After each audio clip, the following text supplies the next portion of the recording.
Muito boa tarde, meninos e meninas. Sejam todos vocês muito bem-vindos para mais uma aula de Geografia. E hoje nós iremos tratar de um assunto bem interessante. Nós iremos falar hoje sobre hidrografia. Isso mesmo, hidrografia. O nome não é tão fácil, mas o assunto é bem interessante. Tia, o que é hidrografia?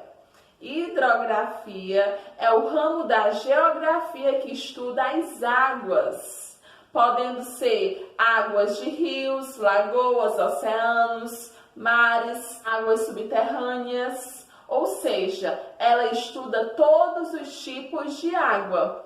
E esse é um ramo da geografia bem importante, uma vez que a água é totalmente essencial para a nossa sobrevivência, não é verdade?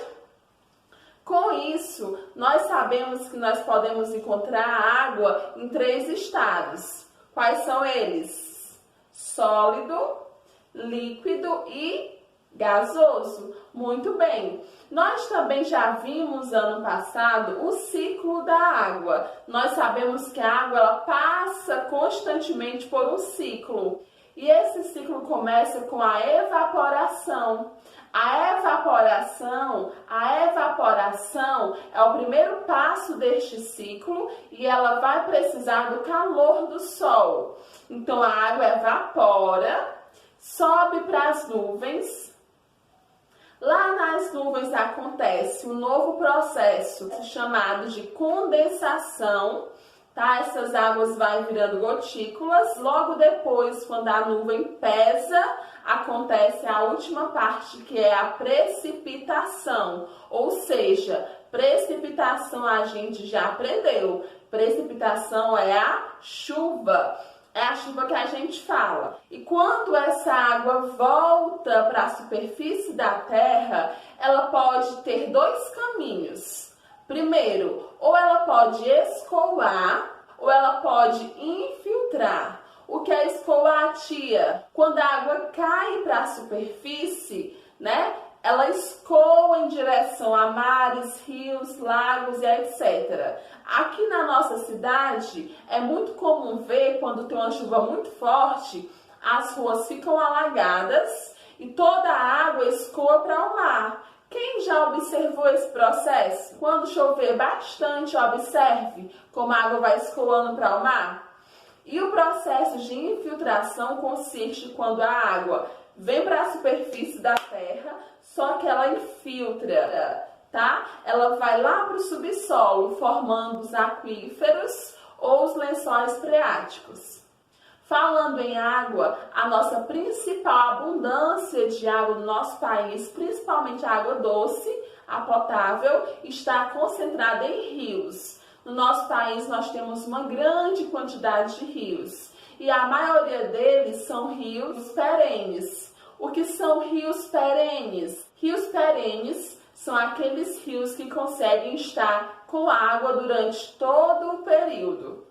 Ou seja, ele tem um grande volume de água o ano inteiro. Ao contrário do rio perene, nós temos o rio temporário.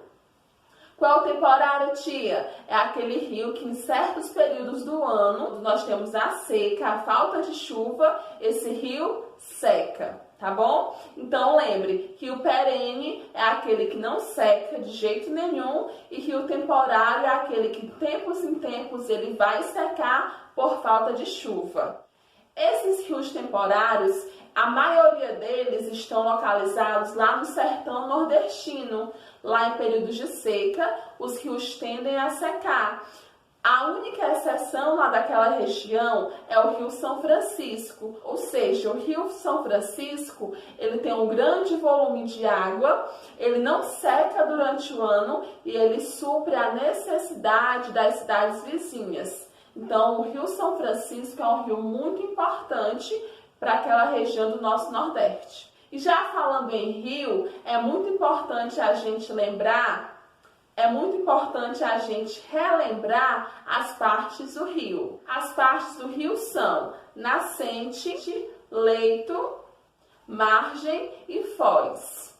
A nascente, o nome já diz, né? É aonde o rio nasce, é aonde o rio começa. Todo rio começa numa elevação mais alta. Aí a gente começa a relembrar os relevos, né? O rio sempre cai para algum lugar, ou seja, o rio nasce normalmente entre serras, montanhas. Como que eles nascem ali, tia? Com a chuva, lá em cima daquele relevo se concentra grandes porções de águas da chuva e com o tempo essa água cai, essa água escorre, tá bom? E quando ela chega em áreas planas, ela encontra ali lugares perfeitos para se formar um rio. Ou seja, lá em cima daquele relevo nós temos a nascente do rio.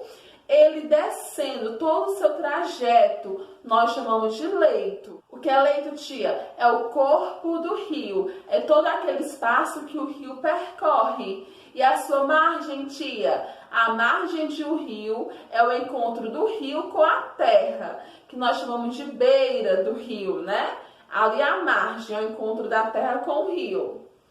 E o que é a foz? É aonde o rio finaliza e deságua em outro lugar, podendo ser em outro rio maior, podendo ser nos mares, oceanos, lagoas e etc. Nós também vamos aprender agora o que é bacias hidrográficas. Nós chamamos de bacias hidrográficas as terras banhadas por um rio principal e seus afluentes.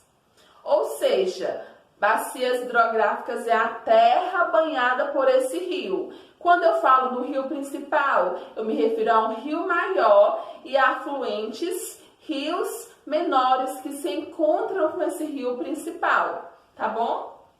Existem rios que passam por terrenos irregulares formando uma queda d'água, que a gente chama de cachoeira, ou seja, são rios de planaltos. Ele vem com a base mais ou menos plana e tem uma queda, formando assim a cachoeira que a gente conhece.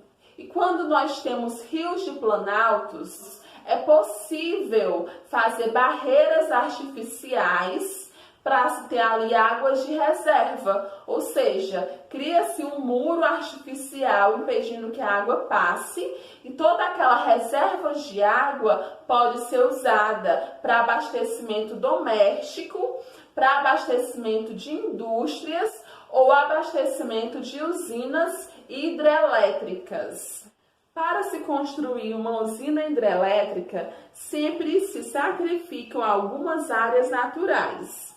Alagamento das áreas ao redor das usinas hidrelétricas fazem desaparecer espécies vegetais, animais e até cidades, que ficam submersas nos rios. Por exemplo, na barragem de Sobradinho, uma grande área foi inundada, formando ali um lago artificial.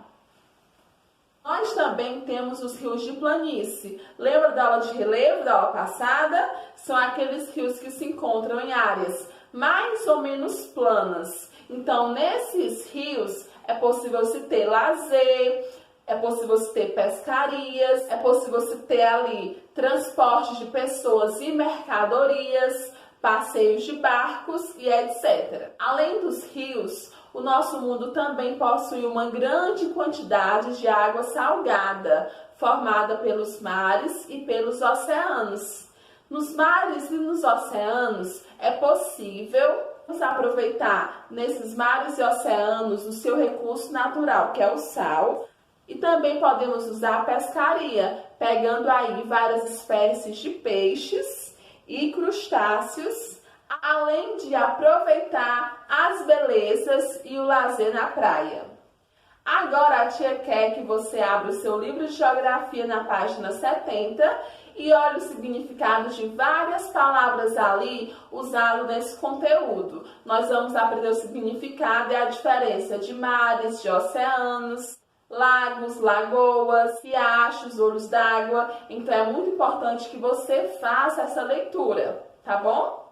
E a nossa aula de hoje vai encerrando por aqui. Espero que você tenha aprendido alguma coisa. Gostaria de pedir que você, para quem não leu, lesse o conteúdo no seu livro, porque é muito importante, tá bom? e logo em seguida faça a sua atividade, tá bom? E me manda os retornos. A tia vai ficando por aqui. Beijinho, beijinho.